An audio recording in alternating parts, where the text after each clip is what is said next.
Hello and welcome to Talk Lit Get Hit, a podcast where we read viral books the internet won't shut up about and rate them lit or shit. We're your hosts, Bridget and Laura, lovers of sad girl fiction and tragic endings, fearers of smut, urban fantasy, and the who did this to you trope. Join us as we pick apart all the books the internet loves and embark on a journey to figure out why. This episode, we're taking you on a journey to discover the self-professed, life-changing tool that millions of people can't stop talking about. It's a book that promises to deliver the fastest way to take control of your life and stop trying to control other people and focus on what you can control, yourself. In case it wasn't obvious, we're reading The Let Them Theory by Mel Robbins. Bridget, hello. Hello. I really thought you were going to start by saying, hey, it's your friend Laura. Hey, it's your friend Bridget. It should have been so easy to make a let them joke. They weren't coming to me. Hey, it's your friend Mel. Sorry, I've been in a week-long haze of Mel Robbins. Please continue. That's all I got. Apart from the Mel Robbins haze, how has your month been? It's been pretty good. I'm not really sure what I've done other than general Christmas activities. Had a lovely Christmas. That's always good. Made a roast chicken for the first time. First time? Yeah, like the full on in the oven. Yeah, I'm shit. I'm familiar with the roast chicken. I'd never done it myself. Wow. Yeah, I did it myself. I really, okay, Julia folks. Really liked it. I think I might do it again because it was so easy. The oven did all the work. That's so funny. When you said you were cooking something for Christmas but you hadn't figured out what it was going to be yet, I was actually going to message to you, roast chicken never goes astray. My mum is celiac and Brian's twin is also celiac now. So I had to have everything gluten-free. So I did a gluten-free pasta salad with sun-dried tomato pesto that I made. Yum. And artichoke pesto. Cold rolls. Delicious. Mum brought a ham too. Anyway, I don't know why this has gone into the menu of what we had. Other than Christmas, I have finished my Twilight reread. I was in another haze, a vampire craze. Frenzy, absolute frenzy. I read most of them in about a day each. Breaking news. Stop the press. I've got something to add to the press, to the day's papers. I love Bella Swan. Oh, okay. The patriarchy is over. Elizabeth Gilbert was right when she said the patriarchy is over. I love her now. Why? What do you think has changed?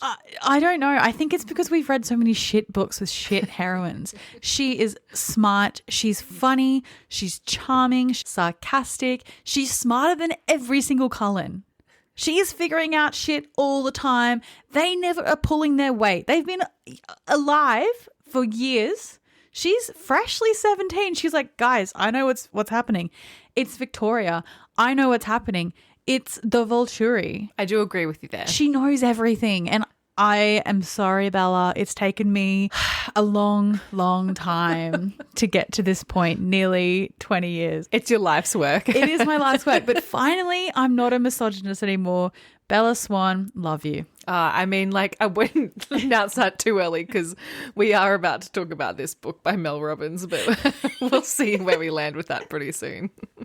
How about you? How's your month? My month's been lovely. I've mostly been enjoying Christmas and on holidays. I've been to the beach. I've been to the reservoir. I've been reading. I've been relaxing. Not being afraid of the Enoggera Reservoir has been a real high point because there is a period of time, I think, in spring when the catfish are breeding. And it's not so cool to go there because they're pretty territorial. They build their nests on the bottom of the water and then they snap at you if you get anywhere near them. It's a bit of a water plover situation. Yeah. But I'm sure the babies aren't just cute. Stop nesting there. Yeah.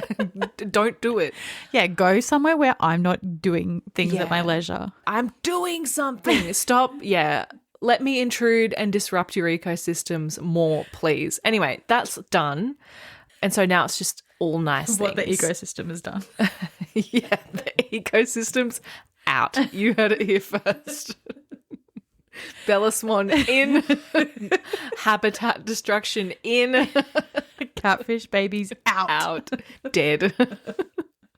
No, but that's been nice, freed from the shackles of my own fear. We went to the beach yesterday as well, and I am kind of getting a little bit over my fear of my feet touching whatever is on the bottom of the ocean. hate, even just thinking about going into water, my feet just curl up. But no, I'm overcoming those fears. That's Is this as boring to you as it feels No, I to me? love it. Okay. I really don't have any standout stories for this month, but I've been having a great time. Let me tell you, not having to work is just the best thing in the world. And every day I cannot wait until I'm retired. Yeah. We're in it for the long haul. But Yeah. Now that 2025 is behind us, how do you feel looking back on what you read last year, Bridget? Do you have any standout faves? I do have to say that I thought I would have more standout faves than I actually did, if that makes sense. Like, I looked at all the books that I read. I read over 140 books, and looking at the top 10, I don't know. Yeah, I feel exactly the same. In no particular order, I'm just going to rattle off the top 10. Sorry in advance. A lot of these are books that I've already talked about on the podcast, so... Okay, the first one was Slaughterhouse-Five by Kurt Vonnegut. Then we had They're Going to Love You by Meg Howry. Henry by Alan Bratton. How to End a Love Story by Yuling Kwang. Blue Sisters by Coco Malors. Greta and Valden by Rebecca K. Riley. Love Forms by Claire Adam. Lead Us Not by Abby Lay. There Are Rivers in the Sky by Elif Shafak. And Painting Portraits of Everyone I've Ever Dated by Joseph Earp. How about you? What's your list? I had the same experience of hoping that I would have read more bangers than I did upon reflection. I read 68 books, and I have to say I always find it so comforting that I always read about half of what you read. It's so funny. Yeah, and I think even when we read books, you might say, oh, it took me 2 hours to read, and I think, okay, well, I'm going to have to put in 4 hours work. It's just like clockwork. It's beautiful. Anyway, my list in no particular order: Heart the Lover by Lily King. Lead Us Not by Abby Lay. Going to repeat, books that we've talked about many a time. Yeah. In fact, I'm going to put a podcast book on here. Ooh. Babel by R.F. Kuang. Betty by Tiffany McDaniel. Evenings and Weekends by Oisin McKenna. The Book of Guilt by Catherine Chidgey. Intermezzo by Sally Rooney. The God of the Woods by Liz Moore. Homegoing by Yar Jesse. And Strange Loops by Liz Harmer. They were all really good books. I guess you can't have the highs without the lows, but the lows are so low. And then there's so many books where I'm like, but why did I persevere reading that? Mm-hmm. And I don't know. Like, did I really think that book was going to get better? I think often yes. And I wish I somehow had a better radar for this. Yeah, I guess every one you read can't be the best book and your favourite book you've ever read, but it would be good if there were like 10 standout books. Yeah. But am I holding them to an impossible standard? I don't know. And I might need to be a bit more discerning about which books I give 5 stars to. Makes you think. It really does, doesn't it?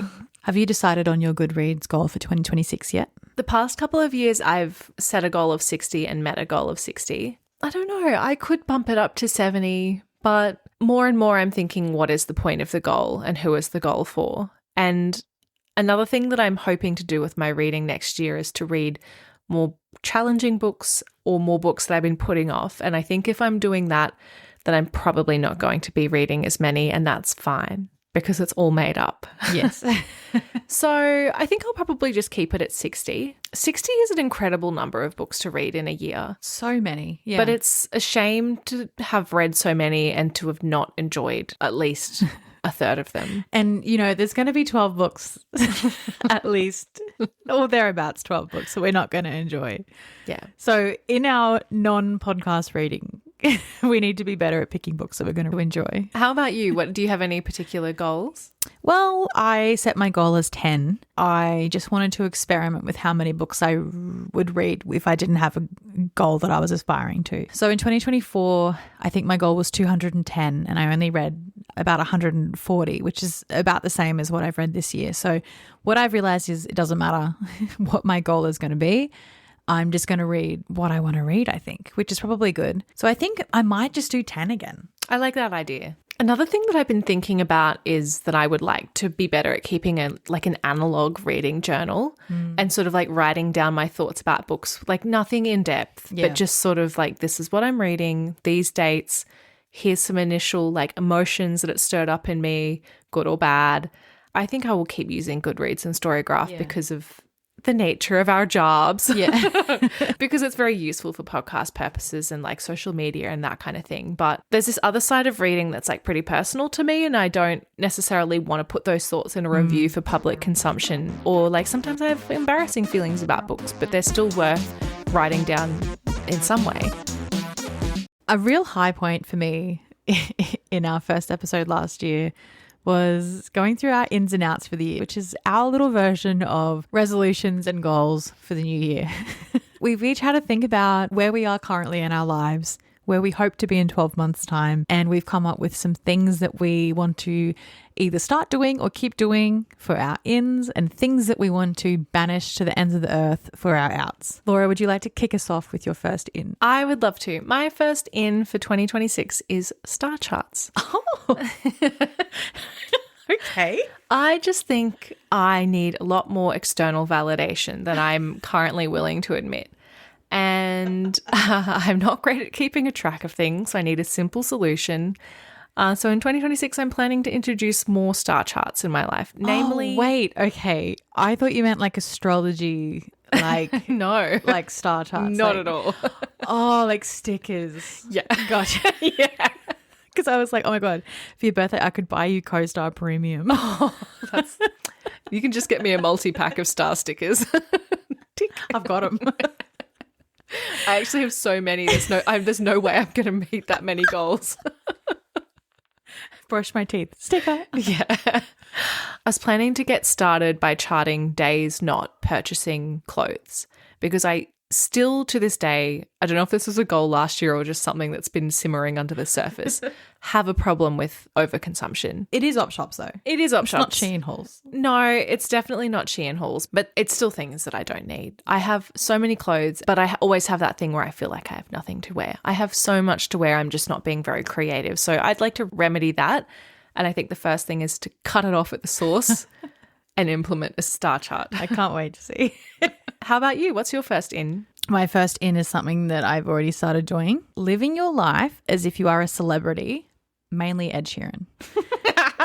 So I'm going to live my life as if I'm Ed Sheeran. And by that I mean when someone give me iPad, I use social media. I'm not going to put it on my phone. Like him, I'm just going to have it on my iPad and then have it far away from me. And then maybe, once every few days, just log on and have a look. This is such a crazy way of saying use social media less. But I've tried so many. This is the only way that's worked. Yeah. I've tried to implement limits. I've tried doing this. No, iPad only, please. Bring me my iPad. Take it away from me. We will rue the day they're like, hang on a minute here. We got to make this iPad app way better. Yeah, because at the moment it sucks and it's so good. Yeah. So I'm going to I need to find out more about Ed Sheeran and just live the same way as him. I need to go and go to different cultures and start taking their music. And I thought you were going to build a bar in your house and invite the Game of Thrones cast over I'm or gonna something. do that. And then I'm going to get on Game of Thrones and I'm going to do the weirdest acting. Become a Rastafari. I'm going to start rapping. The club is the best place to be at the club. And That's the club not the words. Me and my friends are at the club and the club is where we go. And the club's in my house and my house is the club. And my wife's named Jerry. Whoa.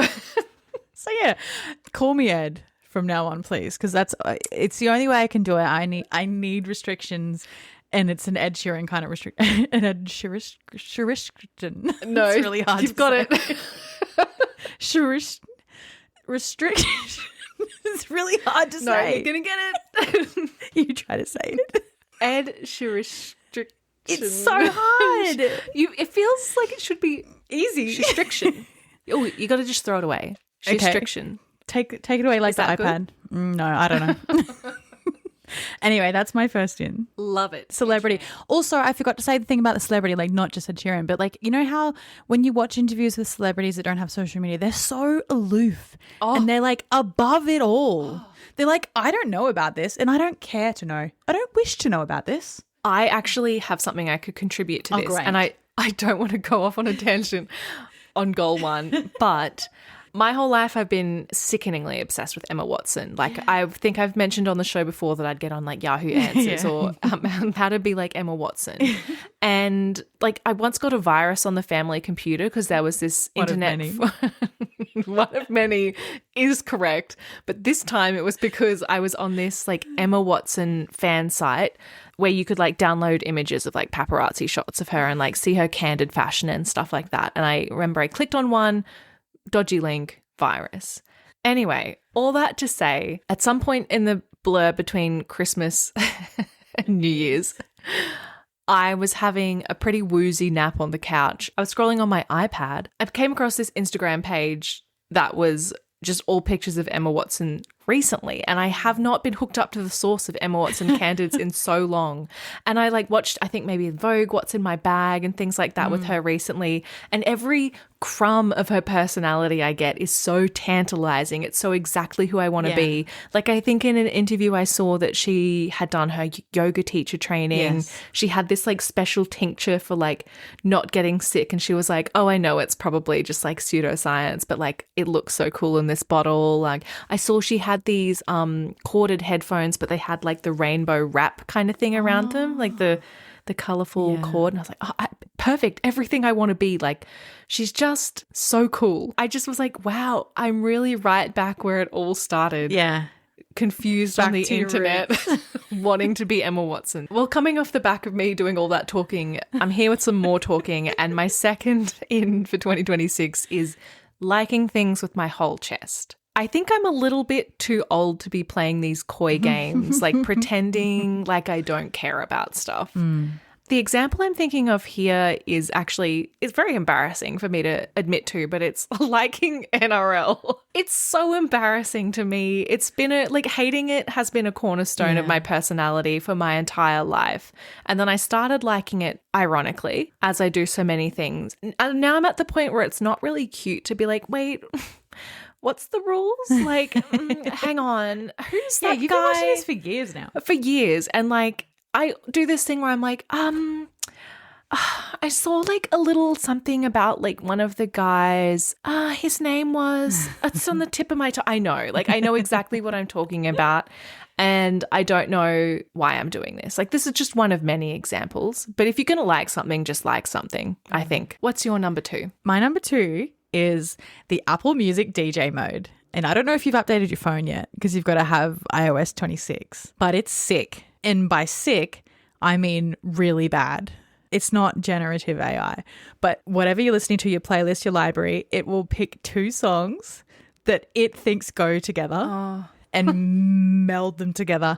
And it's so funny. It's a source of endless entertainment for me. I wish I had an example of some crazy things that I've had mixed together, but it has no respect for genre. It has no respect for theme of the song or content of the lyrics.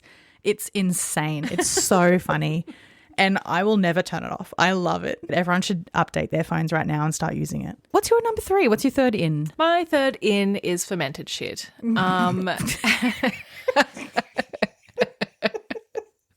if you'll allow me to elaborate, what I mean when I say that is I want to eat sauerkraut, kimchi, kombucha. Yum. I've strayed from that life because I was making my own for a while there. And then someone was like, what about botulism? And I got scared. Some kind of problem. It's a medieval disease from improperly canned food. Well, that's just the way the cookie crumbles. I just want to start eating more of that. It's yummy. It's good for me. I don't want to fear it. I believe I can create a sanitary cooking environment and learn and monitor these new culinary challenges. Have faith. Also, I want to get back to buying that $15 sauerkraut. Yeah, I knew that you would say that. Yes, so obsessed with. Is that what it was? Yes. Oh, shout it out. What's the brand? So good. Actually, don't say it until they sponsor us. Yeah, withholding.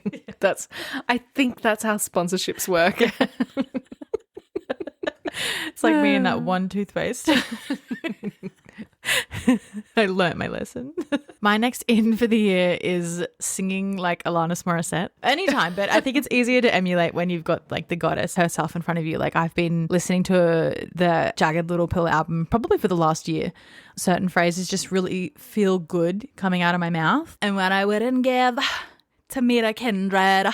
That's a good one. Oh, you're good at that. Yeah, I do it all the time. Ask Brian. I was listening to Alanis Morissette on the karaoke mode the other day. And it was sick. Good. That would be I felt like a rock star. I'm not there to remind you. I hate to bug you in the middle of dinner. That's a good one. That's good. It's just so fun. It is. But yeah, that's my in. I think it's just so fun. Splintered Ruler. Yeah, lock it in. So good. Keep going. Okay, my next one is really hot off the press. I just thought about this on my way here.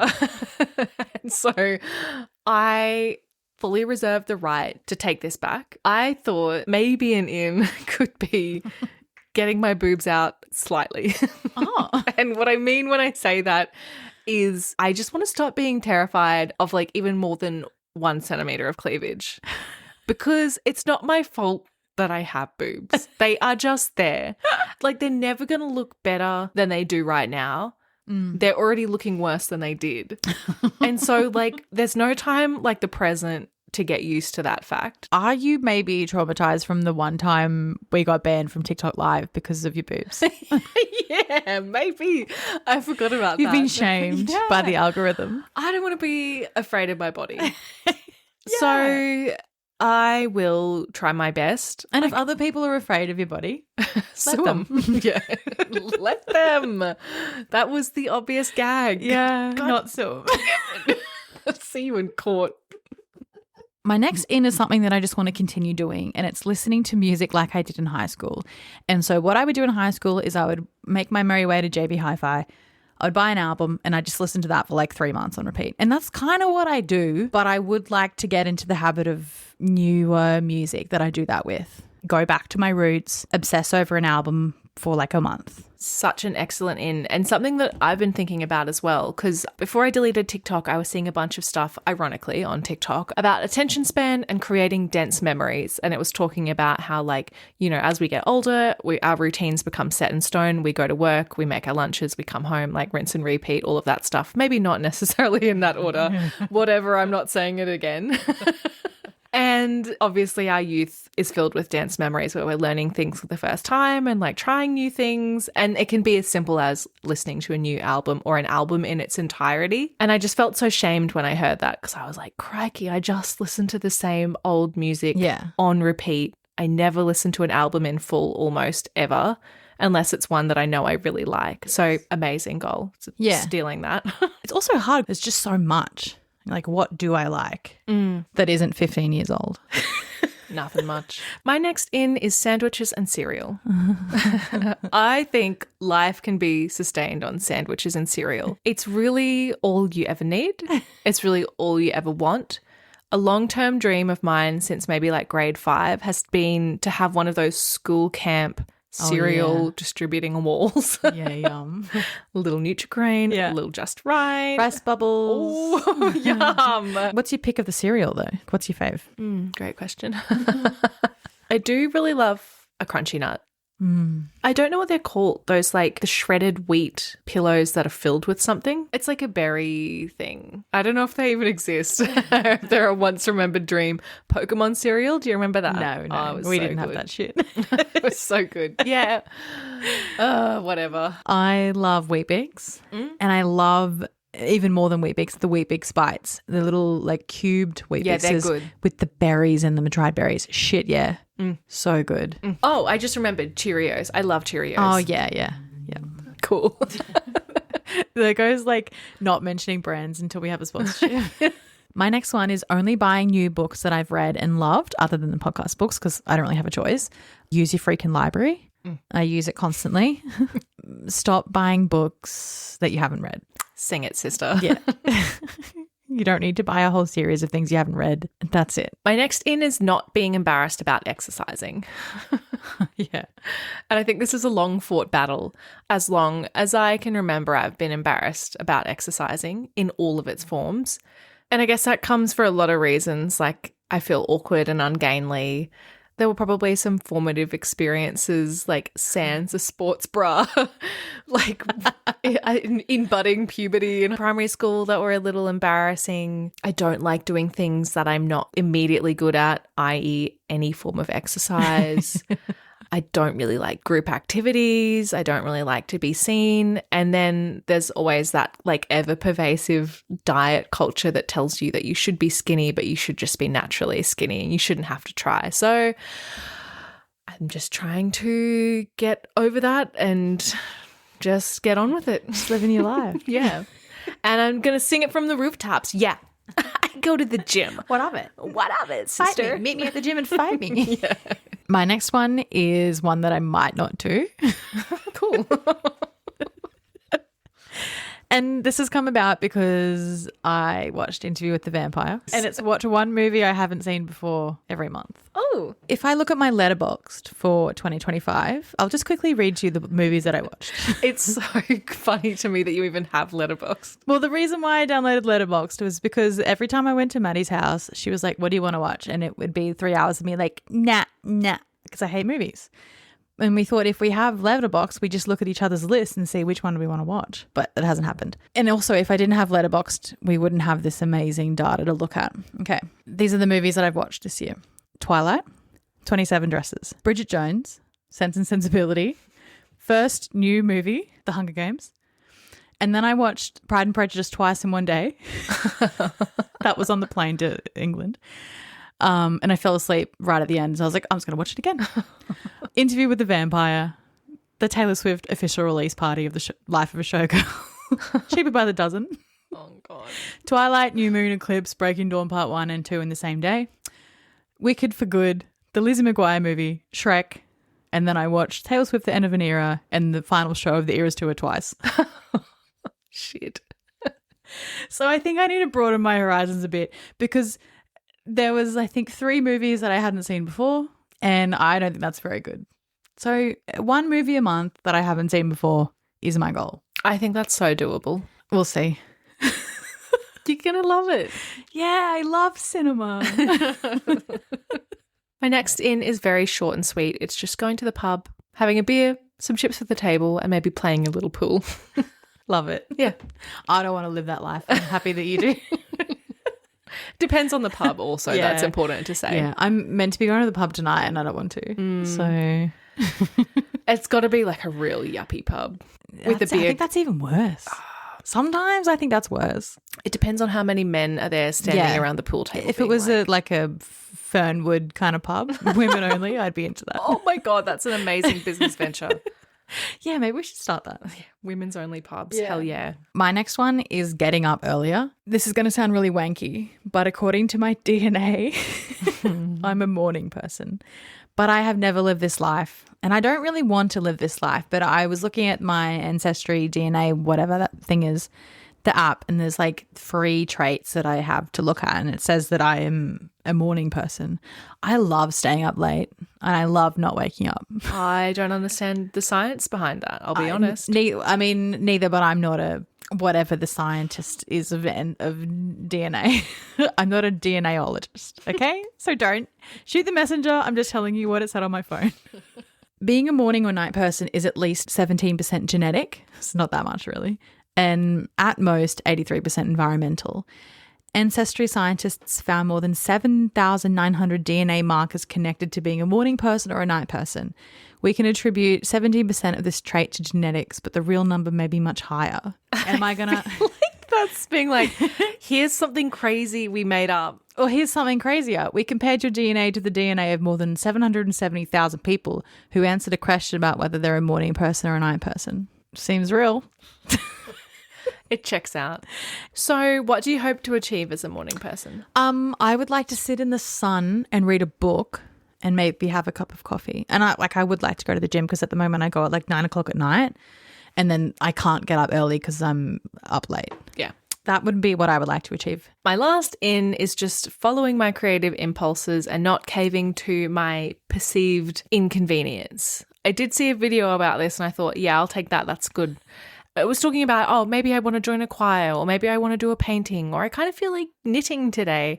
And then thinking, oh, but I don't know if I want to do a choir in the evenings because like maybe I'll want to go out to dinner with my friends or like, but if I got into pottery classes, like that would mean there's less weekends to do whatever. But it's like it's all made up. Like those things aren't real and I do that all the time. So I would like to try to overcome that hurdle in at least one small way. Love it. Yeah. My last in is making a notes app list of things and phrases that I hear all the time in passing reference or like if I'm having a conversation with someone and they say something and I'm like not quite sure if I know what it means or like if I'm using that word correctly or like things I don't really know about or like maybe once knew and have forgotten. I make a quick note in my notes app. And then when I'm bored, I can look them up instead of getting distracted in the moment. So the things that I have on my list, Guantanamo Bay, Vanity Project, Litmus Test, Freud. All good. So far. It's like I'm laughing in this incredulous way, but could I tell you anything about any of those things? Absolutely not. And they're things I hear a lot. Like people say these things a lot. And I'm like, I think I know what that is, but I just want to double check. So that's my list. That is a good habit. Well, if you're still with us, we are now about to move on to the outs. And remarkably, we both actually have less outs than we have ins. So we're cured. Would you like to take us away with the outs, Bridget? My first out for 2026 is hot takes. Hate them about anything, about everything. People are just rage baiting me constantly. Why am I listening to people who I'm going to be honest, who I think are dumb, talk about dumb things? When you say hot takes, do you mean like a broad, sweeping, inflammatory statement? Yes, and they're not doing it to promote any good in the world or like educate people. They're just doing it to make content. Yeah, okay. Just jumping on the bandwagon of whatever's trending at the time. I think if it was well researched and like had a point or like had evidence to back it up or whatever, but I think just like the phrase hot take, you shouldn't be doing this, is a way to engineer engagement. It's just rage baiting and I hate it. So that's my first out. Maybe that's a hot take. I was kind of feeling sweaty because I was thinking like, what do I offer on this show if not hot takes? But I guess there's a little bit more substance, hopefully, to the opinions we share. Yeah, no, this is a very specific brand of TikToker that I don't like. People that I follow or like we follow on the podcast, that's not who I'm talking about. It's like people that come up on my For You page. Like those people that are like, hot take, fat people shouldn't do Pilates. Yeah. That's exactly. actually just a rancid opinion. Yeah. My first out is LED headlights / any four-wheel drives. Hate them all, especially the headlights, but I do hate four-wheel drives, and I hate this idea that it's safer to drive a four-wheel drive. If everybody stopped buying four-wheel drives, you wouldn't need a four-wheel drive to protect yourself from the slightly larger four-wheel drive.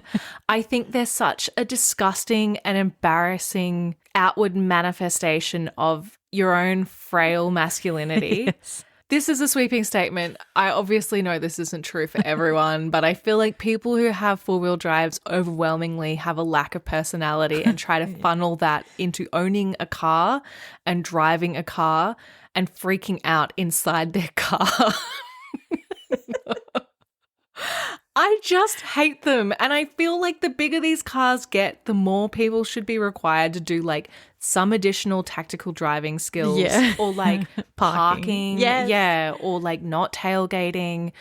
I think honestly, like this is me on a real tangent now, but any road rage should be like an involuntary admission to a healthcare facility for like some sort of psychological assessment, because what the hell is going on in your mind? Like honestly, it's genuinely quite scary to me. And back to the lights, burn them in hell. I think I'm part of the problem here because I don't know how bright my lights are, but they're bright. But that's not my fault. No, it's not your fault. I don't know how to change that. You can't change it because it's like a car manufacturing problem. Oh, I feel like I've got a hate rash up my neck. Feels good to be a hater. Next one for me is the phrase, here's the media I consumed instead of doom scrolling this week. Hate it.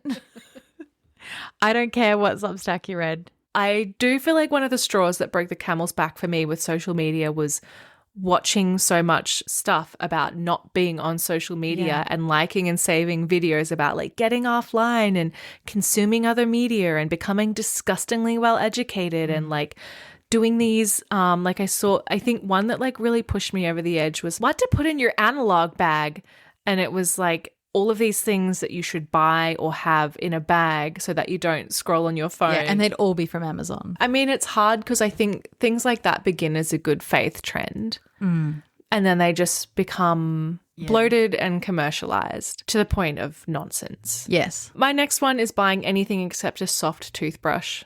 I accidentally bought a medium bristled toothbrush. It's hell. It's hell on the mouth.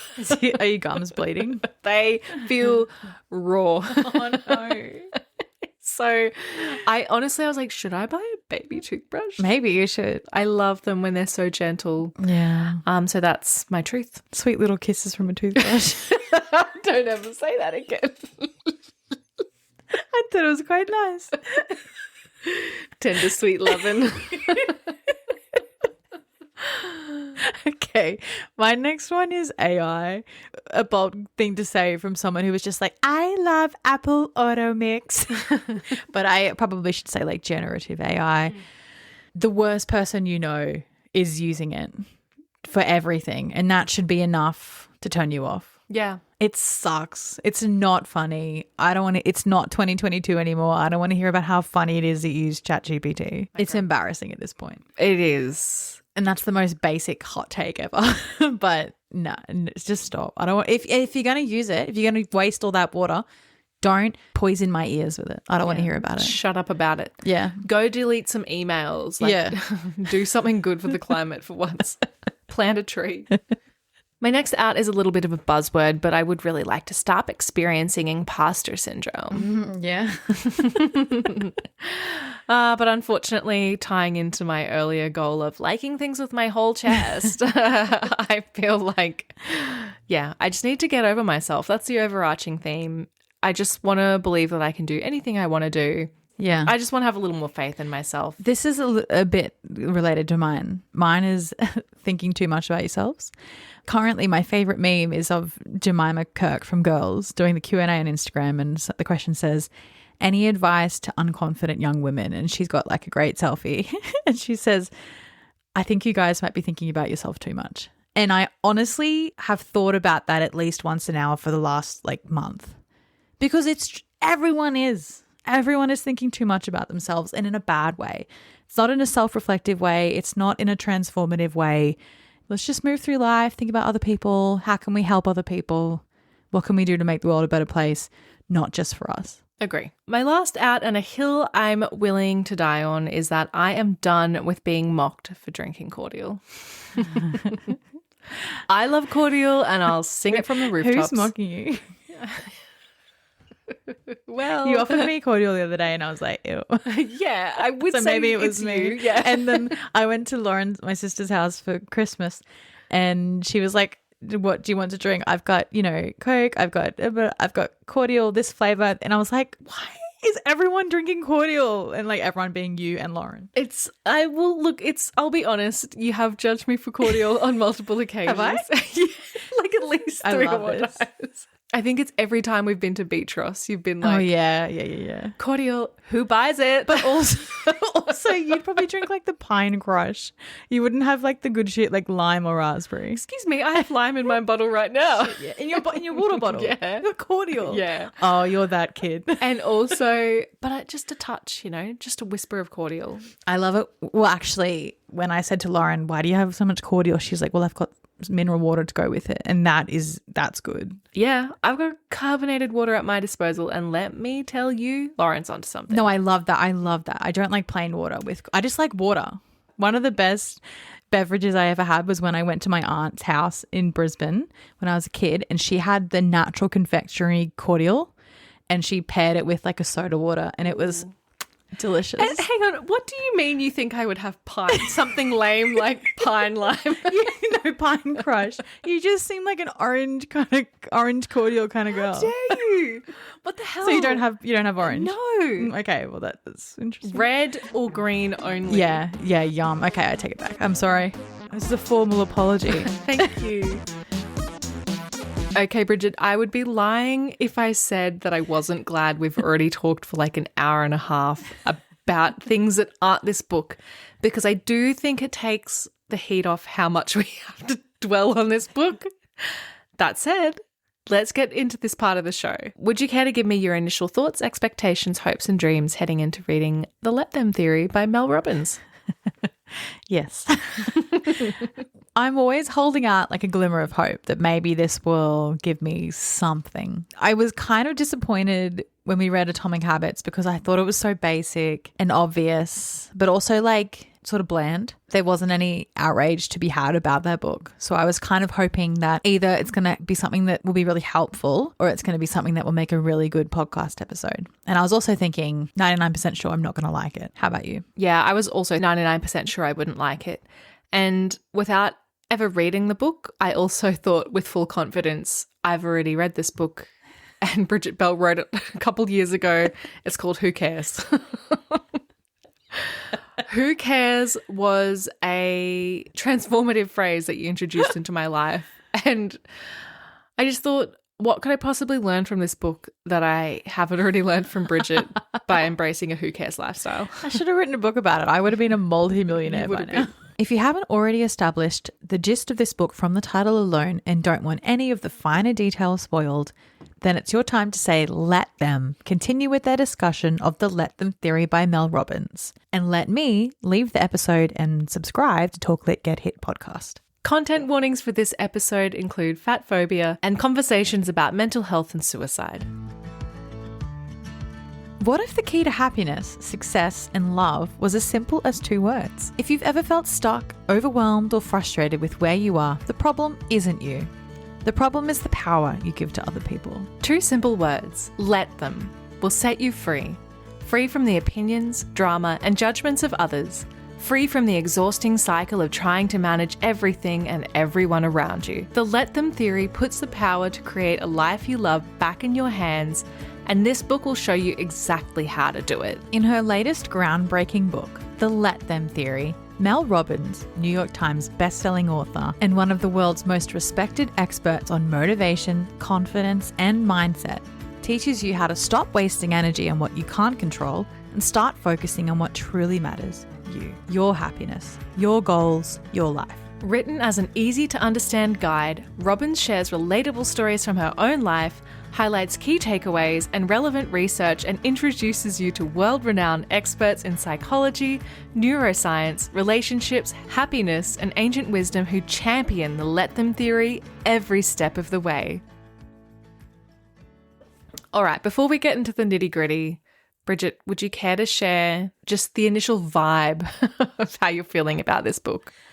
I'll paint you a picture of the vibe. Yesterday, I was walking around the house with my headphones in, listening to the Let Them theory by Mel Robbins, and I was singing one of my favorite songs. I want to kill my mom. Oh my God. Kill my dad. I was singing that too. I want to kill my grandma. I hate this book so much. I have been in a fury for the last week. I hate it. I cannot believe this book elicited the same emotional musical response from us both. It's so niche. I want to kill my mum. I want to kill my dad. I hate it. I hate it. How did you feel? I hate it too. And I know a lot of times on the show I've said this book made me want to scream into a pillow. Yeah. But this time, I think largely due to listening to the audiobook, Yes. I did actually scream into a pillow. I stuck my face in the pile and I just let it rip because I could not believe what I was hearing. Shut up, shut up. I think this is my most hated podcast book ever. Really? I think I hated this more than Credence.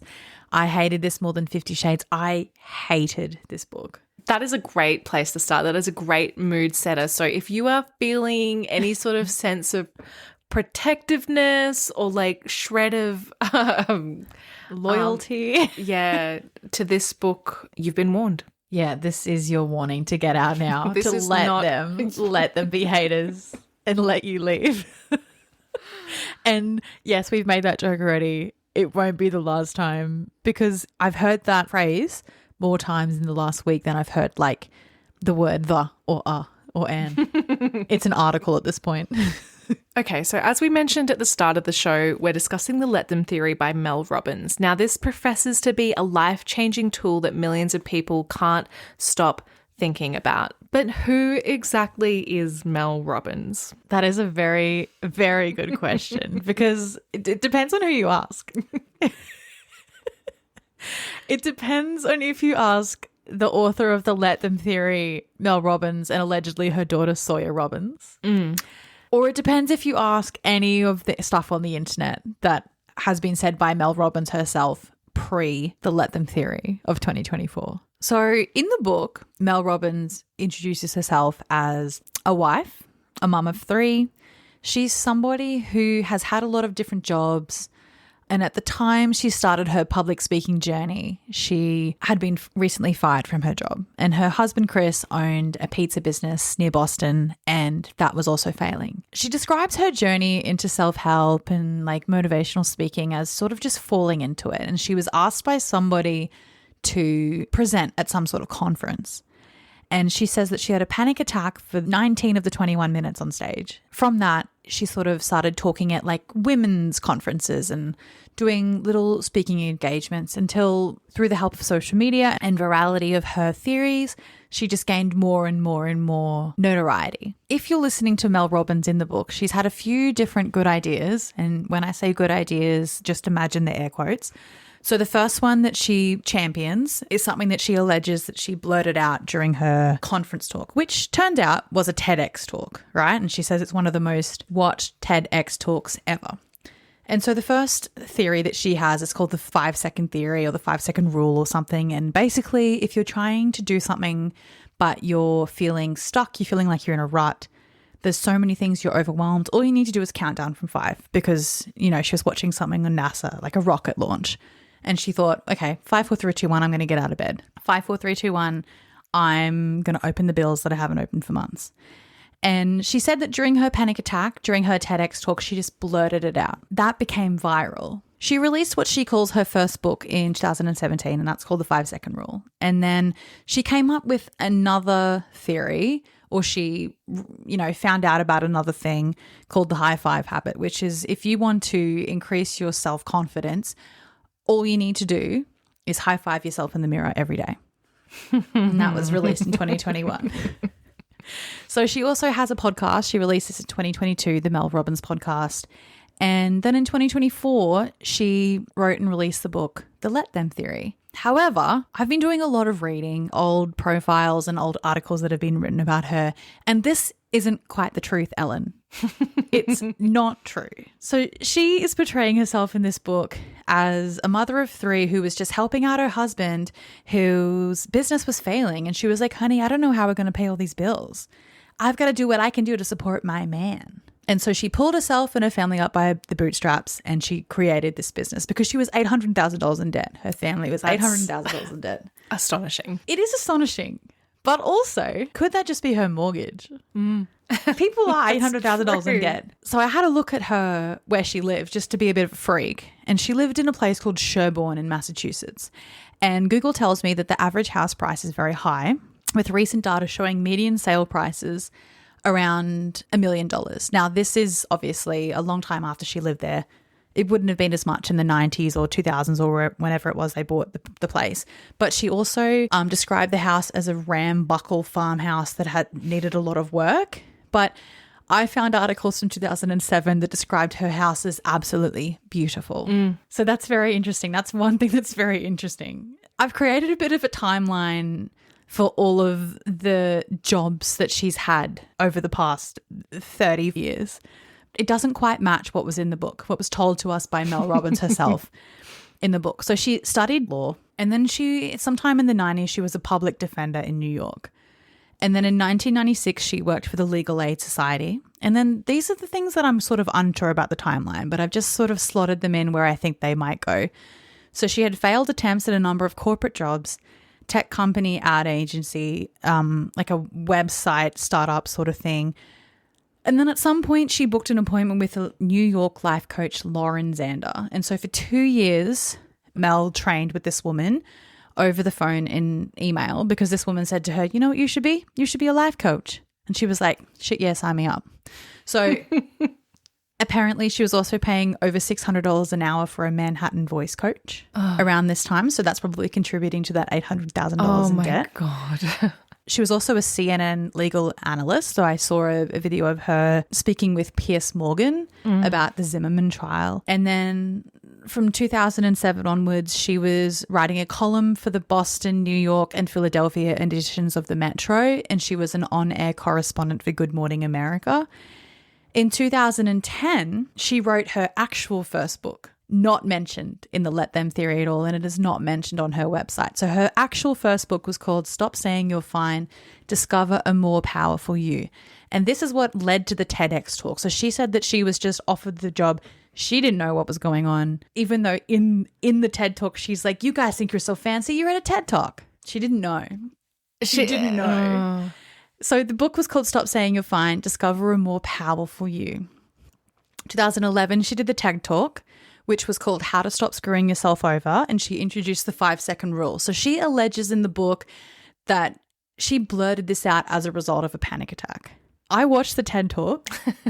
Did you watch the TED talk? Yes. Do you? I mean, I don't know if I want to question someone's mental sanity. But do you say the behavior in that TED talk is someone who's having a panic attack? No, she did seem quite collected, and I would say she did have a PowerPoint. Yeah.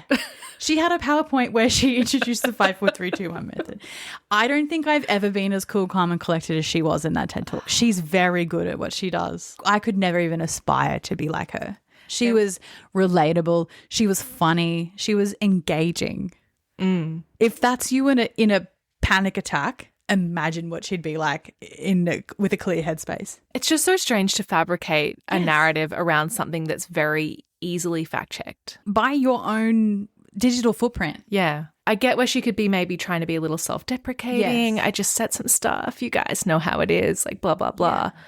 But that's not really how it came across. She's been working at this for the last however many years. Yes. And that's fine. It's weird, isn't it? Because she's kind of contradicting her own message. Not to get too deep before we even get into it, but it's okay to say you worked hard at something and these were the fruits of your labor, but she's acting like she just fell into it. Somewhere in amongst all of this, she also had a radio show and she also had a talk show like Ellen for I think one season. That was in 2021. Since then, her podcast has just been like blowing up. And so the last thing that she's sort of released to the public was the Let Them theory in 2024. It is triggering to me that you've brought up Ellen twice in this episode so far, because I thought her voice and her cadence, had a real note of Ellen. Yes. And I did not like that. Neither did I. So I think the short answer is she's a podcaster, motivational speaker, and a self-help author.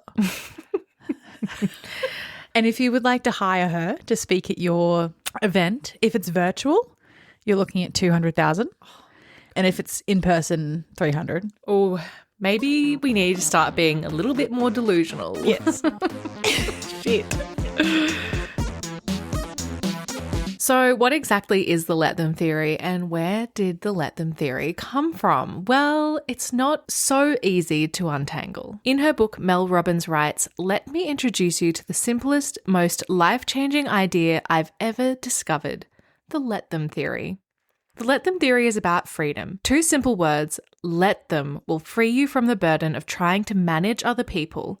When you stop obsessing over what other people think, say, or do, you finally have the energy to focus on your own life. You stop reacting and start living. Instead of driving yourself crazy trying to manage or please other people, you'll learn to let them. So what does this look like? Imagine you're at work and your colleague is in a bad mood. Instead of letting their negativity affect you, just say, let them. Let them be grumpy. It's not your problem. Focus on your work and how you feel. Or maybe your dad makes another comment about your life choices and it hits you like a brick. Instead of letting it ruin your day, just say, let him. Let him have his opinions. They don't change who you are or what you've accomplished or your right to make decisions that make you happy.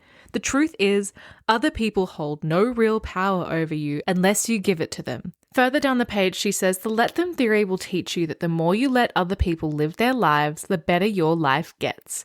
And the more you let people be who they are or feel what they feel or think what they think, the better your relationships will be. I think in one of the first twists in this story, Mel Robbins says that she discovered the Let Them theory at a high school prom. So this was her son Oakley's high school prom.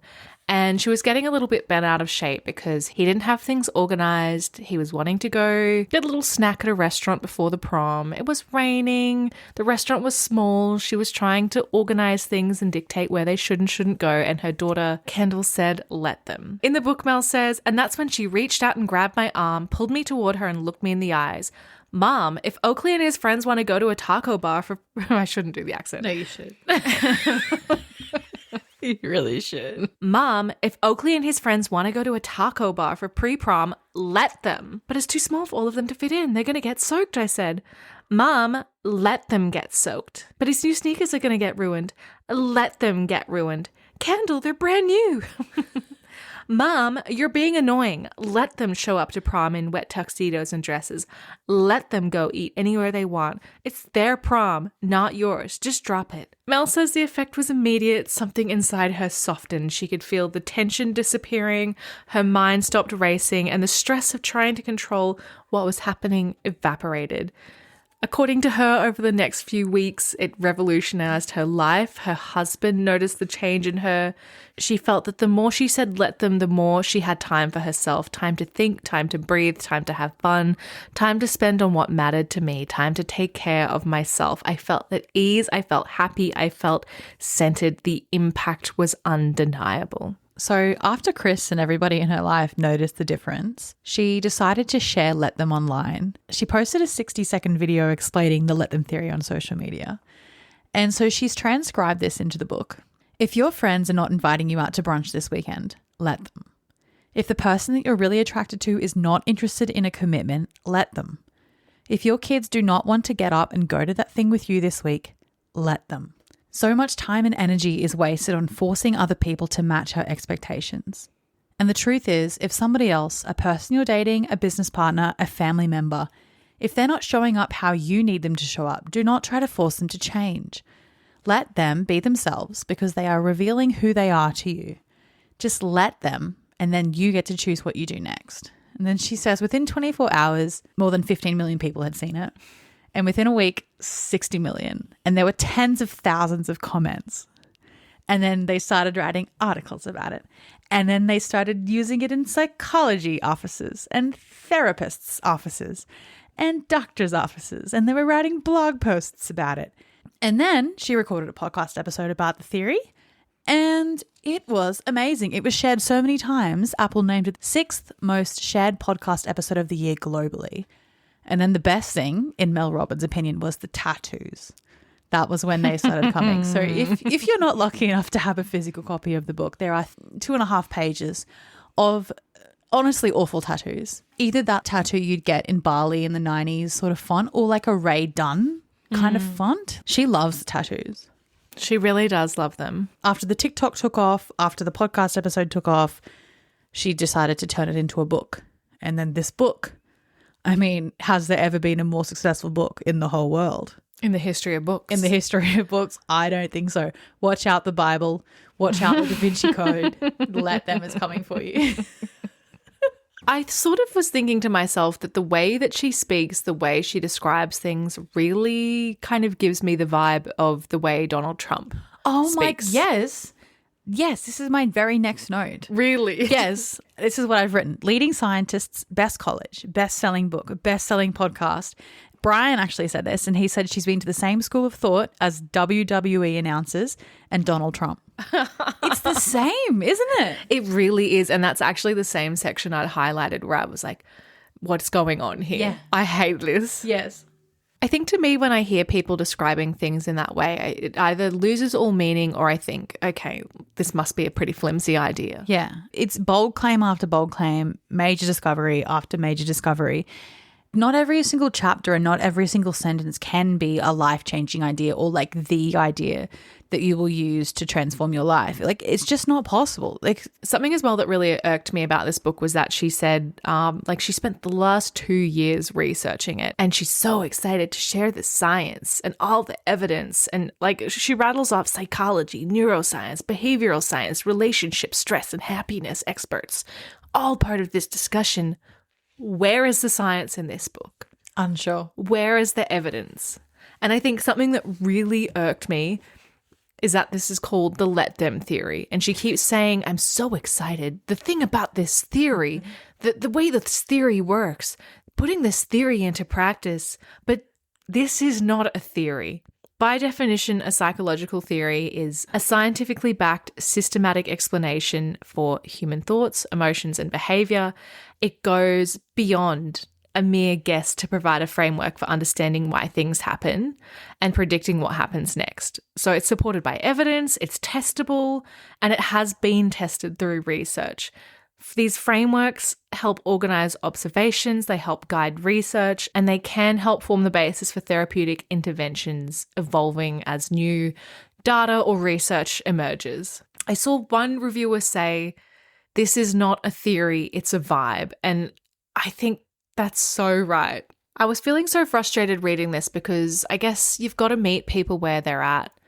I think it's insulting to the reader to not even give more than a sentence worth of a mention to the schools of philosophy that the let them theory is like rooted in or borrowing like broadly from. Things like Stoicism, Buddhism, radical acceptance, detachment theory, all of these are mentioned fleetingly, like genuinely. She says, when I started researching the let them theory, as if there's going to be information published on that, well, we'll get to that later. Yes, we will. But like, in her research, what do you mean that you're a motivational expert, but you don't know about things like Buddhism or Stoicism or like radical acceptance? Isn't that like the whole, I don't know. And I think I read somewhere that her husband, Chris, is a Buddhist. I get that she's selling a product. And if somebody wanted to read a book on Stoicism, they would read a book on Stoicism. And like those theories and words may not connect with people. So this is her way of repackaging them so that, you know, it'll break through to someone. But I don't know. It just really tilted me the wrong way. Yeah. I think if we think about books like Atomic Habits, where James Clear up front, he was like, hey, this is not new information, but I've put this together in a way that works for me and it might help you. And like, I didn't really enjoy that book, but I think the way that he presented it didn't make it seem like he was grifting. I was struggling with this because I really didn't want to hold her to a higher standard than James Clear. Because at the back of my mind, I was like, the patriarchy is at play somewhere here and I'm not sure where. But I do think he never professed to be an expert. No. He never professed to have invented these concepts. I mean, there was some dumb stuff like the paperclip theory or whatever. Yeah. But even that was like repackaging something someone else had done, and he would present that up front then and there. Yes. And like another book that's coming to mind as well is The Daily Stoic, 366 Meditations on Wisdom, Perseverance, and the Art of Living. And that is up front. It's like saying it's new modern translations of ancient philosophers, you know, well-known speakers of the modern era. But that's saying this is someone else's idea, but in a way that's understandable to us. Like at no point they're saying this is our idea. And that's what she's doing. A glaring omission in all of her research is a poem by an author named Cassie Phillips that was penned in 2019, but that got popular in 2022, like it went viral. The poem Let Them by Cassie Phillips was published in 2019, which is 5 years before the publication of the Let Them theory by Mel Robbins. The poem goes a little something like this. Just let them. If they want to choose something or someone over you, let them. If they want to go weeks without talking to you, let them. If they are okay with never seeing you, let them. If they are okay with always putting themselves first, let them. If they are showing you who they are and not what you perceive them to be, let them. If they want to follow the crowd, let them. If they want to judge or misunderstand you, let them. If they act like they can live without you, let them. If they want to walk out of your life and leave, hold the door open and let them. Let them lose you. You were never theirs because you were always your own. So let them. Let them show you who they truly are, not tell you. Let them prove how worthy they are of your time. Let them make the necessary steps to be a part of your life. Let them earn your forgiveness. Let them call you to talk about ordinary things. Let them take you out on a Thursday. Let them talk about anything and everything just because it's you they are talking to. Let them have a safe place in you. Let them see the heart in you that didn't harden. Let them love you. And so as someone who has just spent the last week consuming any and all content made by Mel Robbins, that rings a very familiar bell to me. And look, I'm not saying that like the words "let them" are owned by Cassie Phillips, and I don't think anybody's saying that. I don't really feel like either one is a groundbreaking concept. I think many people would have said, just let them do it in their life. But it's just very interesting timing because she said that she had been researching for 2 years. The book came out in 2024, so 2 years before was 2022, and the poem became quite viral in 2022. Yeah, and apparently Cassie Phillips even has a Let Them tattoo. Some of her fans had Let Them tattoos. In her handwriting. Yeah. And I mean, obviously the internet is a big, big place, but I truly don't believe that she didn't at least come across this in her research. I just feel like if you're starting a business or if you have a business, you would be quite like switched on to that and you would be searching things. I would be searching things. If I'm going to name everything this, I would be writing, let them, just to see what comes up. And also at this point, she's very successful. Yes. And she's very famous. And I think surely she would not be researching this in isolation. I think she would have a team of researchers. She would have a publisher that would be like fact checking. She was a lawyer because there is, spoiler alert, no credit to Cassie Phillips in this book, no mention of Cassie Phillips or this poem. I think she knows she can't even mention it because then it's like, well, so you did plagiarize it. Also, like if you look at her past behavior of changing her backstory, it's also like, well, you lied about that. So what's a little bit more? I saw somebody say that the date that the first video was posted was actually the day before her son's prom as well. Oh, they've gone deep. Yeah. We have a copy of Marcus Aurelius' Meditations at home, and I'd seen some threads on Reddit where people were saying in certain translations, he's actually quoted as saying, if someone wants to do whatever, let them, blah, blah, blah, let them. Or like, let it be so or whatever it is. It wasn't translated the same in the copy I had, but isn't that interesting? Same vibe. Yeah. Yeah. In March of 2025, Mel Robbins actually issued a response to questions about her alleged plagiarism. And she said in a statement to the New York Post, "People can obsess over any detail, but the facts are simple. I have not seen her poem. I have not read her poem. And it was not and will never be the source of inspiration for my book. This is nonsense. I have spent 10 years shining a light on other people's work, so the allegation that I would steal someone else's work is ridiculous. As I write in the Let Them theory, you cannot control what people say, do, feel, or choose to make up about you. People can say anything about you at school, at work, on the internet, and you can't control it. Let them." Oh, God, she's good. She's so good. Oh, wow. And actually, that was something I was thinking the whole time reading this book. I was having like a self-help Ali Hazelwood experience because I was like, God, she's got us. She's got us by the plot. Because every criticism I had, she answered in the next thing. She's thought of everything. Or every criticism, let them. Yeah, let them have that criticism. Yeah. They're just jealous. One part I really loved in the book, some people said that they've been using let them in their life and now they're lonely because they have no friends. Yes. And she said, if you're feeling this way, it's a sign you're applying the theory incorrectly. That's so. And this kept happening again and again because I wrote a note in my phone, is this not an antisocial attitude? Yeah. Should we be teaching this? And like 2 seconds later, she comes up with that. I'm like, did she get her number one hater to read this book? I think so. And the thing that really gets me is, yes, she has got us by the plot because she says let them. And then the step 2, many people forget the second step, is let me. And that is how you react to whatever is happening and like your responsibility for how you behave, which like all of this is so obvious. Of course, you shouldn't be thinking about what other people are saying. Of course, you need to think about a better way to react. But what you just said, is this the world that we want to create? Do we want to create a world that is so divisive, that is so selfish? As I said at the start of the episode, we're thinking too much about ourselves. Granted, she was born in the 60s. She's not of our generation. But I was thinking to myself, aren't we past this level of self-reflection? Haven't we evolved as a species? So we're not thinking about our neighbor's house. We're not thinking about our body and what other people think about our body. We're not thinking about how much money our friends have. If our sister is prettier than us, are we thinking about like how this person has everything and this person's husband is hotter than my husband and my husband's a fat idiot? Like, is this really what we're thinking? There's no mention at all as to like, disadvantaged people in society, or racism or classism or sexism or like wars around the world. I mean, there's one, right? And she does briefly bring in politics. She's like, you can even apply it to politics. Yeah. But I wouldn't recommend it. No. Let's not talk about that. That doesn't mean you have to switch off from politics. It just means, be the change you want to see in the world. But let them. So much nothing. And like, I've read this book twice, read it, audiobook. I listened to hours of podcasts. I watched videos. I read articles about it. Can I tell you more than 3 facts or theories about it?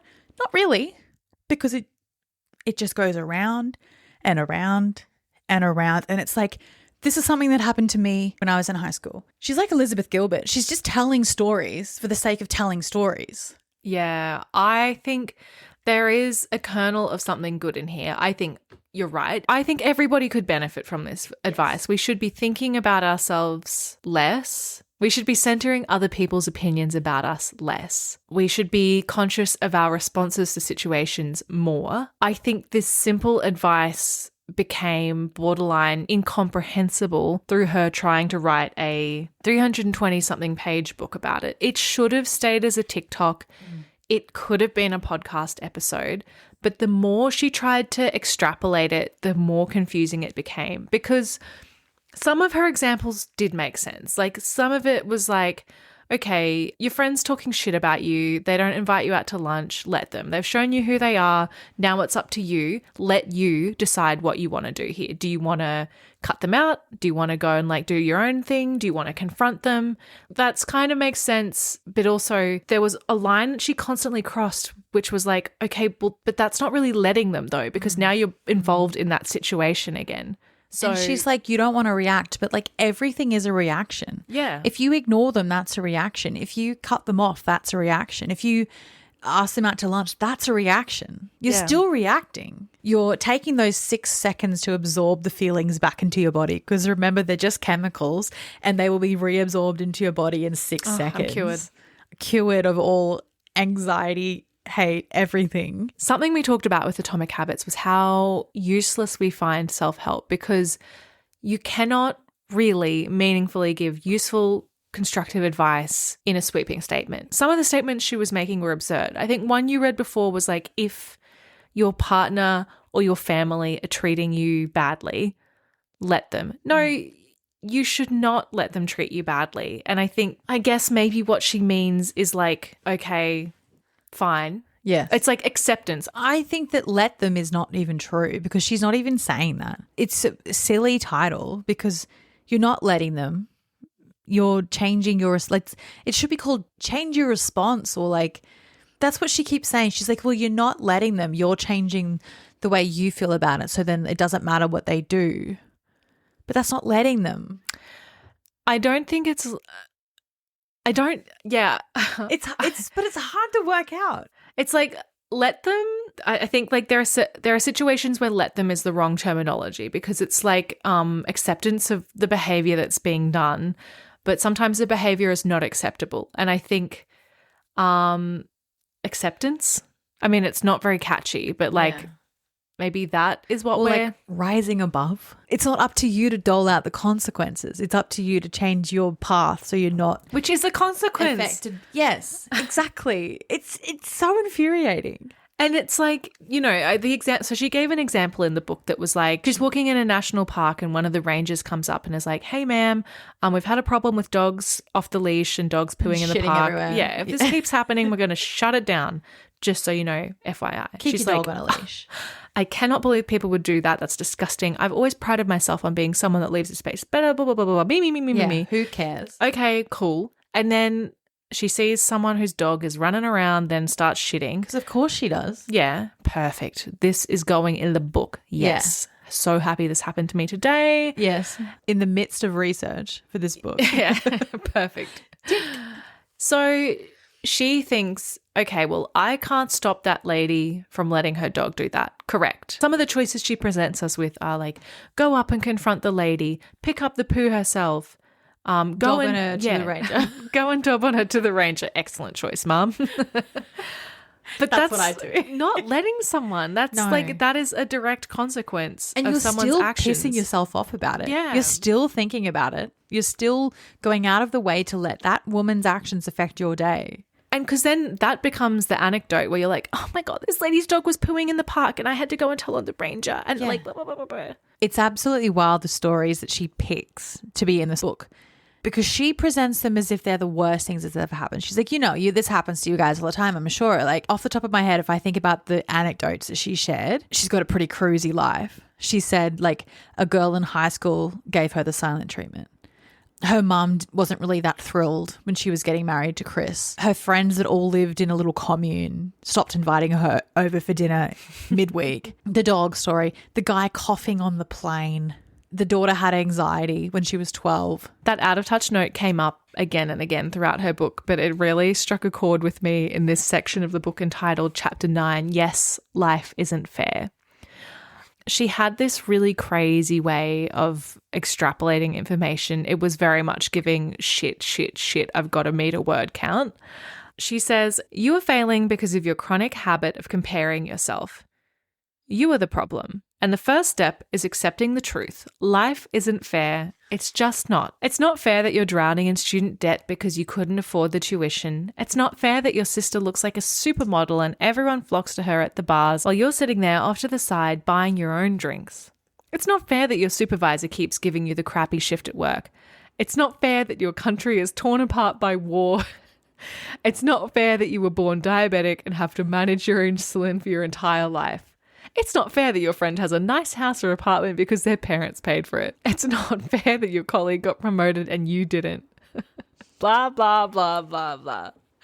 When I heard that, I thought, surely not. And, I feel like this is the point of the book where it turned from like ridiculous but harmless into truly harmful. From this point on, she starts to tackle things like addiction and like mental health disorders with, I don't know, absolute tenacity and disregard for anyone else's feelings other than her bank account, I feel like, because she was just writing anything that she could. Yeah, I think that you're so right. The first part of the book was less egregious than the rest. I think this is reasonably useful advice, although it doesn't completely make sense to like interpersonal relationships. It should have been like a shorter book or a book solely focused on friendships and interpersonal relationships and like your circle of control.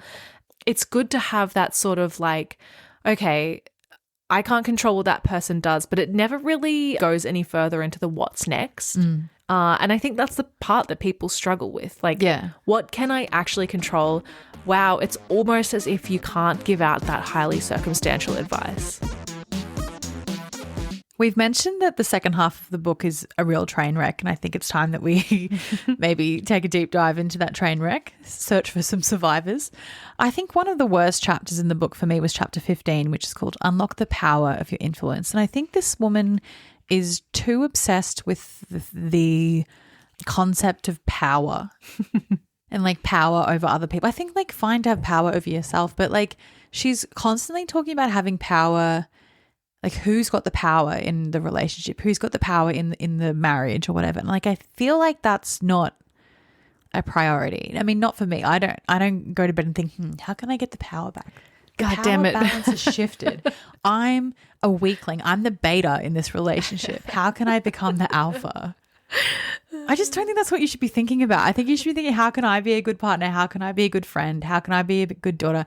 Not how can I have the upper hand in every single situation? Anyway, beside the point. One of the worst things and like one of the only sort of strategies or like tools that she gives is called the ABC loop. And even the name I have problems with because, like if you have something like ABC, okay, well there's one word starting with A, there's one word starting with B, and there's one word starting with C. Obviously. No, that's not the case. She's got 2 words starting with A, 2 words starting with B, and 2 words starting with C. So it's actually the AABBCC loop. That's not how these things work, Mel. Anyway, the ABC loop, you have 3 steps. A, apologize, then ask open-ended questions. B, back off and observe their behavior. C, celebrate progress while you continue to model the change. And so this is a tool that you can use when someone in your life isn't doing what you want them to do. So you, instead of just letting them, what does this have to do with them? Instead of just letting them, you need to take the power. You need to get the power in your hands and harness it for good and evil. And so to do that, the power of your influence is the ABC loop. And she has this like stupid thing about how like when you're at your desk and you're shoveling food, sandwiches and candy into your mouth at lunchtime and you see your coworker, they go outside in the sunshine, they go for a walk. In 6 months' time, you'll be doing the same thing. You're no longer a fat ass sitting at the computer. She talks about one of her friends whose husband is 20 pounds overweight. And the wife is livid. She hates this about her husband. And like every time she comes home, she sees him, she thinks, you're fat. I hate it. Fatty, 2x4. Yeah. Oh my God, the fat man's watching TV again. What a surprise. Oh my God, the fat man's eating chips. What a like in every single stereotype is illustrated in this book. Like he's lying on the couch, crumbs all over him. Apparently also she bought him gym membership. Yes, She bought him like a Peloton. which is like what, a $2,000 bike? And so this is what she says, wishing someone would change. A good friend of mine is married to and deeply in love with a guy who needs to get healthier. Over the years, she's tried everything to get her husband to take control of his health. She's asked, pleaded, hinted, and even occasionally broken down in tears about it in front of him. It worries her a lot. She's gotten angry with him and made passive-aggressive comments. She's signed him up for gym memberships. She's bought him new sneakers. She's cooked the healthy dinners. And she even got them a Peloton to work out at home. At this point, everything makes her mad, whether it's his order off the menu, his resistance to working out, his post-dinner desserts, or the hours he spends watching television every night. It doesn't matter what the poor guy does. It frustrates the hell out of her. Now, to his credit, he's tried. He's started diets, he's gone to the gym in spurts, and he's even taken some Peloton classes. But nothing lasts, and so he and his wife remain in this deadlock with each other about his health. She's mad he won't change, and he's annoyed that she won't stop nagging him. I thought this section of the book was really bleak. I can't imagine having my insecurities aired in this way. And then like reading this book and finding that I've been treated like a dog. Like I've been trying to have this sort of like positive reinforcement. Like, you know, I go for a little walk around the block and I come back and she's like, here's a treat. Here's a little biscuit for you, darling. You look handsome today. You're so hot. You're so hot. That's one of her suggestions, is to just say you look attractive after working out. This is a situation where the ABC loop is useful, okay? So after you've been nagging, and please get up, go to the gym, stop eating chocolate. She's like, you need to give it 6 months or more for your influence to work on them. In this, she's telling us to really lean in, be compassionate, try to learn about how this person feels about the issue, and don't insert your own opinions. And then, even though the whole thing is her own opinion. It's my opinion that you're too fat. Sorry. Yeah. And so for her friend, she writes, the best way to start this conversation is to first apologize. You could say something like, I want to apologize for judging you and pressuring you. I realize I've never asked how you feel about your health. So this should set the tone for a compassionate and supportive conversation. From here, you can really lean in. So then you might follow up with an open-ended question. It sounds something like, so it sounds like you're feeling okay about your health. If they answer with a one-word response, okay, no problem. Just turn it into another open-ended question. What makes you feel okay about it? And then you're wrong, but why? And then continue to just listen with curiosity and acceptance and respond only with open-ended questions that repeat back what they just said. It sounds like you're okay with your health because you've been this way for a long time. How do you feel about that? So it sounds like you've gotten used to it. I mean, you're saying you're comfortable. It almost feels a little bit more like resignation. Once again, don't insert your opinion. Do not. I'm not doing that here personally. That's just my opinion. Yes. But something else I could say is, do you feel like it's going to take too much work to change? I don't know if she knows what open-ended questions mean. None of these open-ended They're questions. all leading questions. Oh my God. Something crazy. She says down the bottom, what I love about that question is it shows that you aren't trying to make them do anything. It's the opposite. You want to work with them in trying to come up with a solution. It's just so stupid. She's saying don't insert your opinion onto people. Just ask them really passive-aggressive, highly targeted questions. For example, and this is a real one that she gives, if your friend says that they were out of breath at pickleball, ask them, wow, is there anything you'd like to do about that? It's like when we're sending each other voice messages and like you're going up the stairs. Oh, sorry. Just out of breath because I'm going up the stairs. Is there anything you'd like to do about that? I would die. I'd like to stop being your friend. Let me stop being your friend. Let me get a divorce. Another crazy section at the back end of this book is what you mentioned earlier, where she's trying to dabble in mental health. She has a couple of chapters. One's called The More You Rescue, The More They Sink. Another one's called How to Provide Support the Right Way. This is before the section of the book where she starts dishing out romance advice that nobody asked for. Yeah.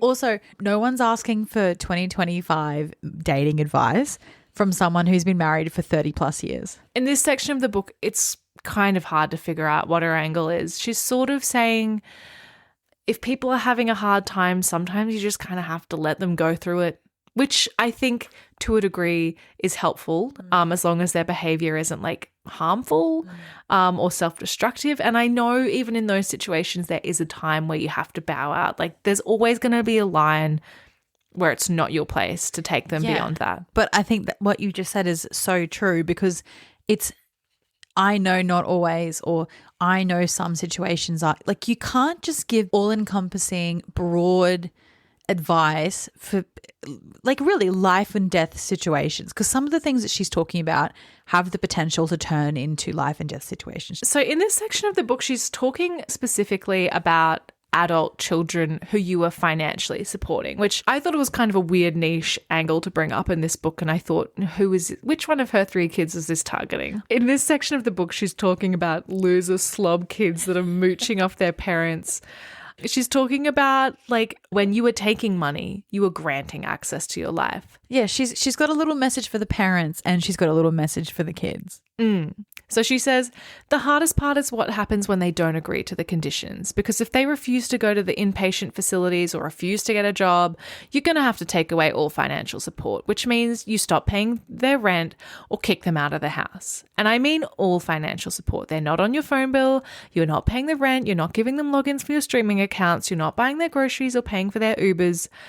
And yes, you may have provided a guarantee on the lease for their apartment. You're going to have to be willing to have that hit your credit. I hope the majority of people reading this are taking it with a grain of salt because I don't think that's very sound advice. It's also not very let them. It's not very let them. And then the message to the youngsters reading this, the little rascals.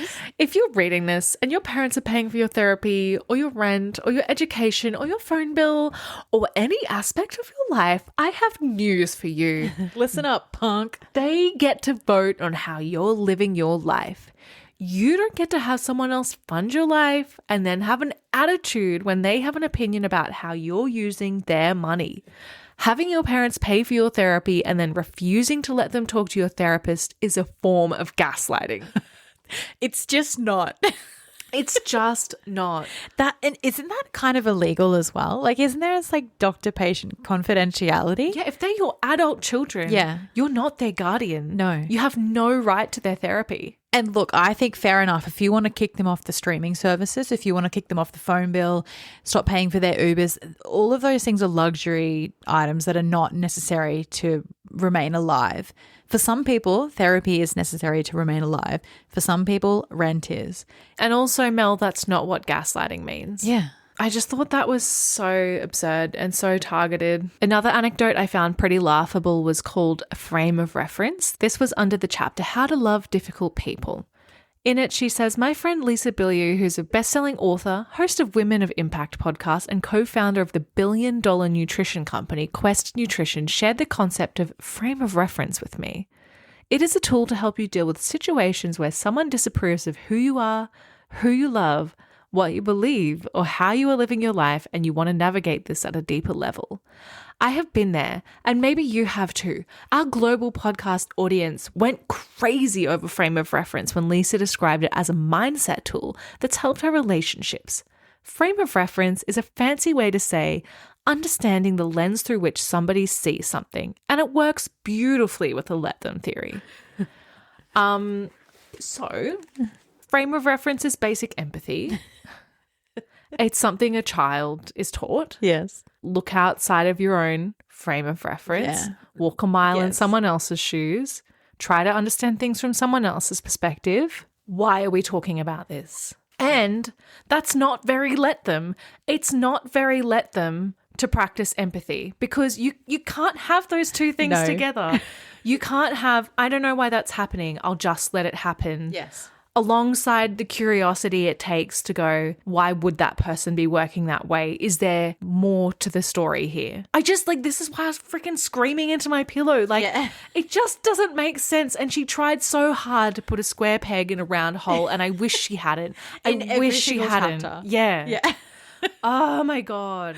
While you're in this mood, I want to prompt you to talk about the audiobook, because you have big feelings about the audiobook. So take it away. Yeah, well, I do have big feelings about the audiobook. So if you are not aware, not only did Mel Robbins go to the trouble of writing this out, she also went to the trouble of speaking it. I really wish she hadn't done this. It is an Audible original. It was very difficult to get this. I had to sign up to the free membership of Audible, which is something that I wasn't very interested in doing. I think if your book is an Audible original, you're not out to help people with your theory. I'm sorry, you're just out for money. Mm-hmm. If access to the most accessible form of your message is behind a paywall, it's not for everyone. It's for you. Something else insane is that the audio version and the physical version are two different books. I felt a little bit insane when I first noticed this. There are a couple of things, because I was doing them both at the same time, where I would go and backtrack in the physical copy after listening to the audiobook and think, did that really? Okay, I guess I wasn't paying attention. Or we were being gaslit. Yeah, that's gaslighting, babe. Yeah. Oh my God. So here's one example I have. It's from the start of chapter 17. Chapter 17, How to Provide Support the Right Way. When I was researching this book, there were so many of you that asked questions about how exactly do you balance supporting someone without rescuing them. And so I wanted to share a very specific suggestion that almost every single expert that I spoke with raised with me. When you're supporting an adult who's struggling, one of the biggest levers that you have to pull is what you will spend money for and what you will not. If you're giving financial support to someone in an attempt to help them through a hard time, you must be very clear about the conditions upon which you are giving that support. If you give money without conditions, it will lead to massive resentment on your end. The money is not a gift, and unconditional love does not mean unconditional financial support. This is just a really small example of what I'm talking about, but the actual start of chapter 17 says, since there were so many questions about how to effectively balance supporting someone without rescuing them, I wanted to share a very specific suggestion almost every expert I spoke with raised. When you are supporting an adult who is struggling, one of the biggest levers you have to pull is what you will spend money for and what you will not. If you're giving financial support to someone in an attempt to help them through a hard time, you better be very clear about the conditions upon which you are giving that support. I don't understand why she can't just read the book. I thought her ad-libs made the book worse. The book was annoying, but less annoying. The more I heard her speak, the more those Trumpisms. Yeah. I mean, that's exactly what was happening there. It was the absolute most spectacular, amazing thing you will ever learn. You better be prepared, blah, blah, blah. The big, beautiful thing.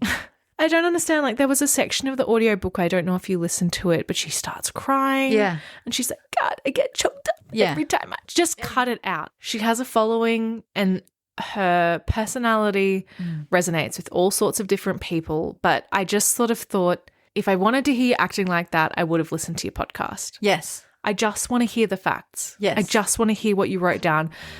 If you think it has to be changed, why did you write it down? Just get it right once. It was like a bonus chapter. There was a really fantastic article published by the Boston Magazine in 2007, and it was called Mel Robbins is Not the Bashful Type. And it was quite interesting because this isn't the Mel Robbins that we know and love in 2026. This is the Mel Robbins before she sort of molded her personality and her backstory into something a little bit more palatable. I think this is like full girl boss era, take no prisoners, I'm hot, I'm smart, listen to what I've got to say. Like this is the TED Talk era. There's just some really interesting parts of this article that I want to read out. One, because I think some of them are really funny and quite indicative of the general public around Boston's opinion of her at the time. And it also shows us Mel's very high opinion of herself. This was a great start to the article. And it says, I believe I am a brilliant and gifted guide, that I have been given a tremendous intuition. Robbins says over a breakfast of eggs and wheat toast served up by her adoring husband, Chris. As if on cue, the phone rings. It's a girlfriend who's feeling neglected because Mel's been so busy lately. They talk it out. Friend feels better. Robbins resumes. Plus, I'm really damn good at helping people get what they want. And when somebody gets what they want, they tend to go out and talk about it. Indeed, people around Boston are talking about Robbins. It's just that brilliant and gifted aren't always among the words they're using to describe her. It's actually amazing this hasn't been scrubbed from the internet. Yes, it really is. Another part of the article says, as much as it makes sense for stuck people to crave an insightful, brutally honest sounding board who comes complete with a confidentiality agreement and business connections, you can't help but wonder if women are attracted to Robbins with her enviable marriage, family, home, body, and career in an I'll have what she's having sort of way. As for male clients, Robbins says it herself, men would rather stare at a very good-looking blonde woman than a schlumpy guy. Wild. That's wild. Oh, I want a crumb of that confidence. I know. Robbins grew up in a small town in Michigan where she was her high school student body president and was voted both most likely to succeed and best legs. The fact that you're still... Who told the interviewer that, if not Mel? I wonder. This is a quote from a former client. She's very aggressive, very narcissistic. A lot of women I know don't want to be around her. If they know she's invited to a party or event, they won't come. I don't think I'd hire her now. I'd feel like a speck in her universe. Oh. Another thing she says, this is straight from Mel's mouth. The truth is, I probably will never have a weight issue because I run, I'm a healthy eater, and I'm disciplined. That's a liability. My challenge is, will they relate to me because I'm a mom and I'm from the Midwest? Or will they brush me off because they think I'm too arrogant or too confident or that my life is too perfect? This is another slam from the interviewer. At the taping of Robbins Borders' TV interview with Mandy Moore in July, I count about 80 people congregating outside the bookseller's downtown crossing location. And then in brackets, Robbins later swears it was closer to 350. It's like Trump at the inauguration. Why is this? The interviewer, love that they hate her. It's so nasty. A few weeks later, I run into Robbins at Boston's annual Best of Boston party. Chris's restaurant has won an award. This is obviously before it went bust. She's wearing a tight, strapless, geometric print dress and after a few beers is feeling honest. Want to see how I keep my marriage hot? She asks, whipping out her cell phone as she sways to the beat of the cover band. On screen is a message from Chris asking if they could squeeze in sex before the party. Why is she telling people this? To end off this little section, one more quote from Robbins. And she says... She has a blissful life, a sick wardrobe, and she's proud of her body and how gifted she is at her job. I'm like the friend who's already won the marathon of life. Oh, yeah. We all have that friend, right? I mean, I know that was like... It was a different time. The tone of that article was overwhelmingly negative as well, but it kind of did make me want to be her. Sort of. This has been quite a negative episode. We've had a lot of big feelings. We've had a lot of emotions to get off our chest. And so I was curious if there's any chance of redemption for any aspect of this book. Was there anything that you read or heard that resonated even just a little bit with you in this? I've got 2 written down, but I'm not sure it's what you're hoping for. I did not expect you to have anything. Okay. The first one is let boys be useless and not think about anyone but themselves. Because that's what she says about Oakley. Isn't it crazy? The girls were so annoying how they were so excited for their prom. He was like nonchalant and so cool, and I love him, and I'm a boy mom. And the second one, she's such a boy mom. The second let them I took away from the book was let them get hideous tattoos. And that's it. How about you? Okay, as always, being the sickeningly earnest one is my cross to bear. I didn't hear anything I hadn't heard before. It didn't muster up any feelings I didn't already have inside myself, but some sections of the book that I thought are genuinely useful for people to hear were ones around imposter syndrome. Like, to be clear, all of these sections were clouded in delusion. Like, most of the valuable lessons there were like overcome by just nonsense and like stupid anecdotes, but there were some sections about imposter syndrome and like how you just have to get over yourself basically, because there are people out there that experience no imposter syndrome and they're just going for it and they're going to do better than you. So you may as well, like, if you can't beat them, join them. And you know what? You're holding a book and you're listening to an audiobook of that person that you just described. Yeah. Yeah. She is like a genuine imposter. Like, she has no authority to be talking about this, really. Like, she does have a talent. She's right. She has a talent for sharing information. Yes. I don't think she takes that responsibility as seriously as she should. And I think she's a great speaker. I think she's likable if you like that sort of person. And I think there are definitely people in the world that need to hear this information. Yes. Some of it. There was a section about work that I thought was probably one of the more applicable sections as well. It was sort of like, you're a cog in the wheel, let it wash over you. Those are things I tell myself constantly at work. I'm just here to do my job. And I think that is a good lesson. I thought that could probably be kind of groundbreaking for some older people reading this. Although I will say that the follow-up was like, work harder at getting another job. But I think the let me in that situation is a little more empowering and less confusing than it was in others. Because what you're saying is like, okay, well, that's a situation I can't control. What can I actually control? It's XYZ. I don't know. The more I talk about it, the more confused I get. And then there was another section that I think could be quite useful for maybe younger people to hear about, like friendships and like the ebb and flow of relationships, and like to not be so hard on yourself when you feel like it's hard to make friends or sustain friendships or meet people where they're at, because like basically once you leave school, it's free fall and you know, everybody changes. I thought that was kind of interesting. The second half of the book was an absolute shit show. And then I came across this comment on Reddit that I thought highlighted like a good time and place for this book. The Redditor Organic Nothing 4846 says, "This sounds ridiculous to me now, but when I came across Mel Robbins and the let them theory in the thick of a traumatizing breakup last year, the concept blew my mind. I was miserable and desperately trying to control someone else's actions. I got so much out of Mel's book, and it led me down an amazing path of self-development. You mentioned, in response to the original poster, that the back of the book is filled with assumptions that I'm not happy with my life. I think that's probably right and exactly the target audience for the book. People who, like I was, are unfathomably depressed and looking for something to drag them out of a toxic cycle. I'd say this is kind of a really level 1 self-help book. The concepts are basic, but for some people it's really the first time they read about relinquishing relentless attempts to have control over others' behaviour. It doesn't sound like it's up your alley or really applicable to you if you are happy with most things in your life and you don't have any problematic codependent relationships in your life. And I think that's a really sensible take.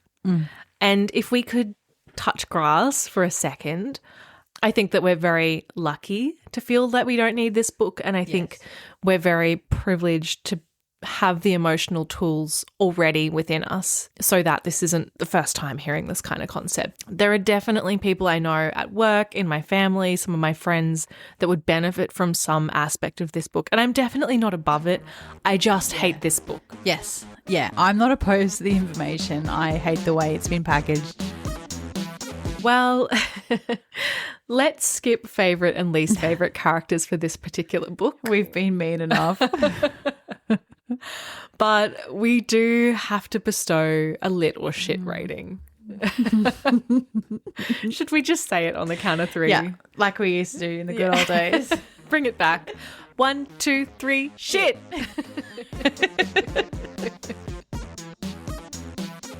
For our January bonus chapter, we are weighing in on what's been weighing on you with another Talklit with Us episode. Have your say on what we read next by keeping an eye on the link in our show notes and on our socials.